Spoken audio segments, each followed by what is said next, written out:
El 16 de enero de 1547, la Catedral de la Dormición en Moscú fue testigo de un evento que cambiaría para siempre el curso de la historia rusa.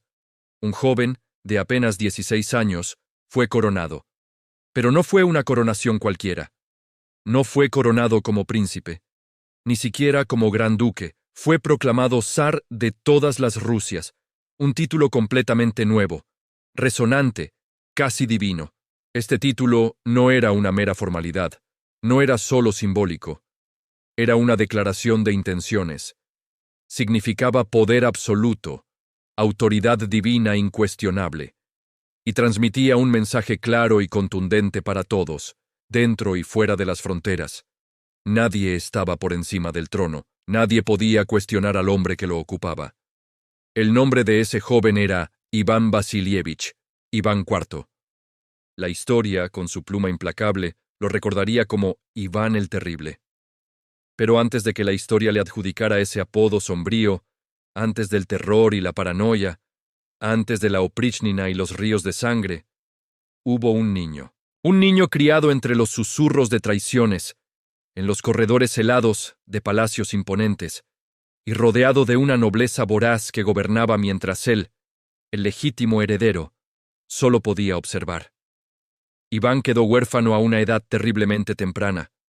Su padre, Basilio III, murió cuando él tenía solo 3 años. Su madre, Elena Glinskaya, quien asumió la regencia con mano de hierro, fue presuntamente envenenada 5 años después. A los 8 años, Iván era un huérfano en un nido de víboras.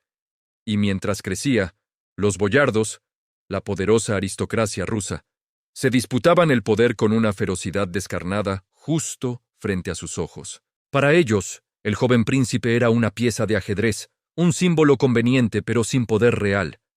Lo ignoraban, lo humillaban.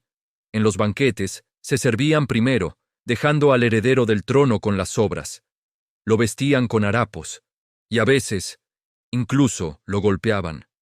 Estas experiencias traumáticas, esta soledad y este desprecio constante, forjaron el carácter del futuro zar.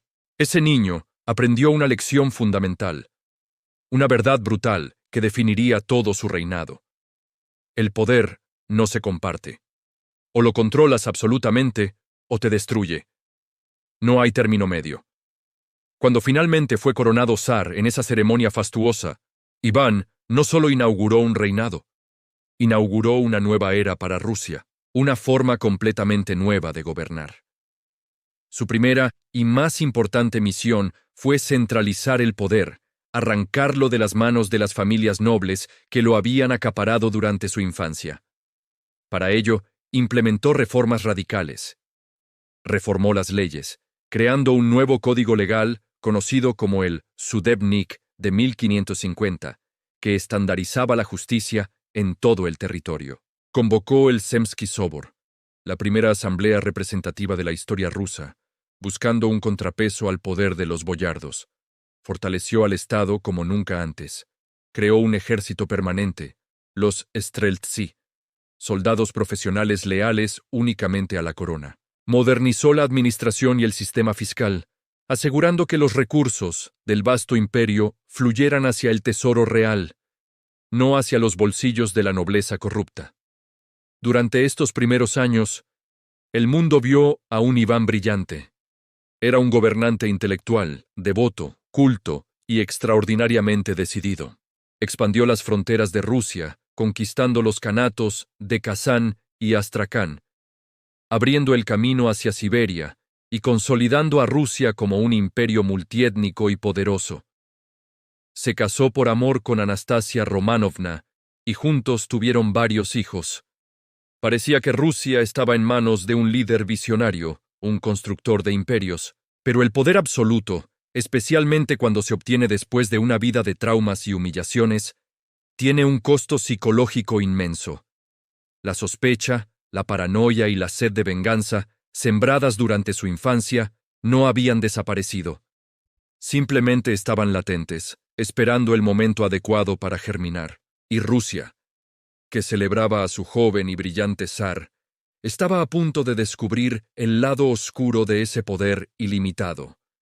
estaba a punto de conocer el terror que nacería del niño que una vez fue golpeado. En la vasta y fría estepa rusa, un nombre resuena a través de los siglos, un eco de poder, de terror y de una profunda tragedia. Es el nombre de Iván, el primero en ostentar el título de zar de todas las Rusias.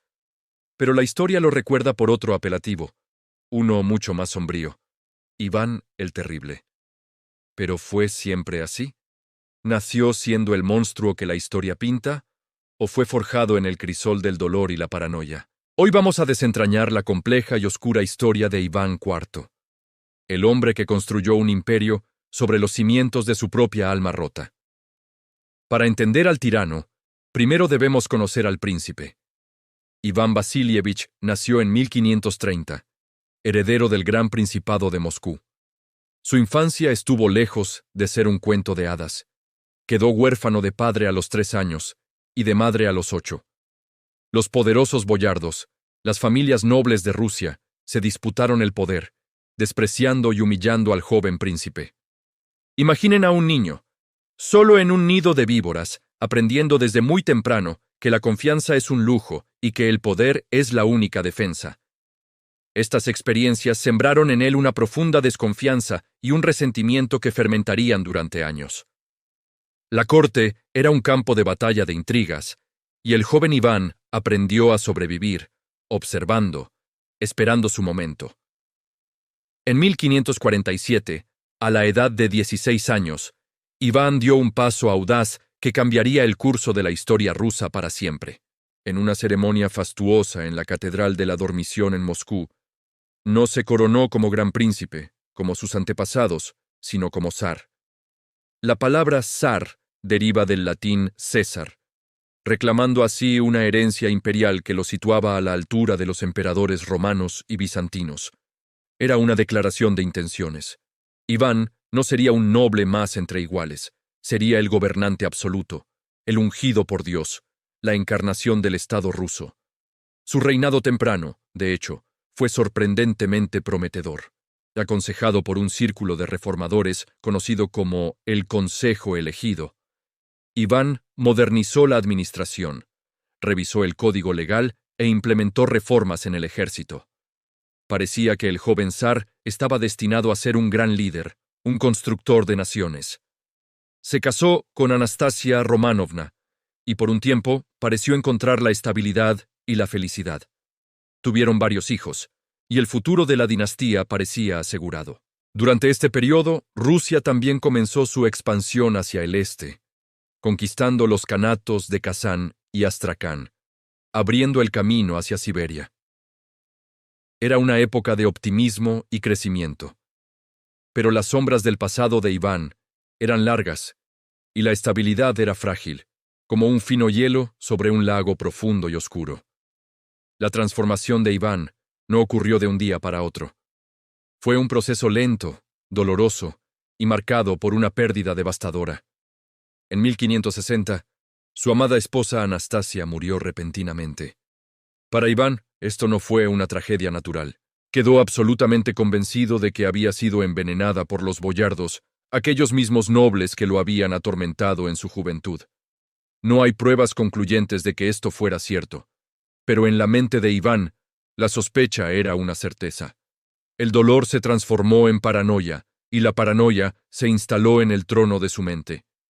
Y cuando el miedo gobierna, la crueldad siempre encuentra una excusa. El zar se retiró de Moscú, amenazando con abdicar, sumiendo al país en el caos. Los boyardos, aterrorizados ante la idea de un vacío de poder, le suplicaron que regresara. Iván aceptó, pero con una condición: que se le concediera un poder absoluto para castigar a los traidores como él considerara oportuno. Así nació el período más oscuro de su reinado, la Oprichnina. Era 1565. Iván dividió Rusia en dos partes. Una, la Zemshina, seguiría siendo gobernada por las instituciones tradicionales de los boyardos. La otra, la Oprichnina, era su dominio personal. Para administrar su nuevo feudo, Iván creó una fuerza aterradora: los Oprichniki. Eran una especie de policía personal, una guardia pretoriana de miles de hombres que respondían única y exclusivamente a él. vestidos completamente de negro, montados en caballos negros, llevaban símbolos macabros. La cabeza de un perro, que representaba su habilidad para olfatear la traición, y una escoba, para barrer a los enemigos de Rusia. Se convirtieron en el instrumento del terror del zar. Los Oprichniki desataron una campaña de purgas, confiscaciones de tierras y ejecuciones públicas. Cualquier persona sospechosa de deslealtad, sin importar su estatus, podía ser arrestada, torturada y asesinada sin juicio. La nobleza boyarda fue diezmada. Familias enteras fueron aniquiladas. Pero la brutalidad no se limitó a los nobles. Ciudades enteras fueron castigadas para enviar un mensaje simple y aterrador. El zar era intocable y su ira ilimitada. El ejemplo más infame fue la masacre de Novgorod en 1570. Acusando a la próspera ciudad comercial de conspirar con Lituania, Iván y sus Oprichniki la saquearon durante semanas. Miles de ciudadanos, hombres, mujeres y niños fueron torturados y ahogados en el helado río Voljov. Rusia se expandió territorialmente bajo el mandato de Iván, pero se contrajo moralmente. El zar se convirtió en un símbolo de terror, un déspota impredecible. Y sin embargo, paradójicamente, al destruir el poder de la vieja nobleza y centralizar el poder en sus manos, también se convirtió en el arquitecto del Estado ruso moderno.